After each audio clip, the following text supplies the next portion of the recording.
2024 June 9 ഒരു അനുഗ്രഹ ദിനമായിരുന്നു. നന്ദി ഈശോ. ഉച്ചയ്ക്ക് 12 മണിക്ക് എൻ്റെ ഉള്ളിൽ പ്രവർത്തനനിരതമായൊരു വചനം, യാക്കോബ് ശ്ലീഹായുടെ 1:25 അറ്റം. തൻ്റെ പ്രവർത്തികളിൽ അവൻ അനുഗ്രഹീതനാകും. വചനം പൂർണ്ണമായി വായിച്ച് ബ്ലെസ്സിങ് തരുന്നതിന് മുമ്പ് അനുഗ്രഹത്തിൻ്റെ വചനങ്ങൾ പിടിച്ച് പുറകോട്ട് യാത്ര ചെയ്യാം. അവൾ ഉദ്ഘോഷിച്ചു, നീ സ്ത്രീകളിൽ അനുഗ്രഹീതയാണ്, നിൻ്റെ ഉദരഫലവും അനുഗ്രഹീതം. എന്തിനു വ്യാഖ്യാനം? വചനം കേട്ട് അനുവർത്തിച്ച് മാംസം ധരിച്ച് അനുഗ്രഹീതരാകാം.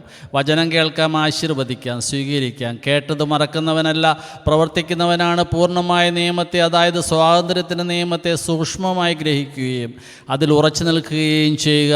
തൻ്റെ പ്രവർത്തികളിൽ അവൻ അനുഗ്രഹീതനാകും. വചനം മാംസമായി, മാംസം ബലിയായി, ബലി പുതുജീവനേകി.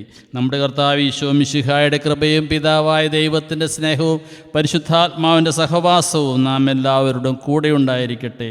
ആമേൻ.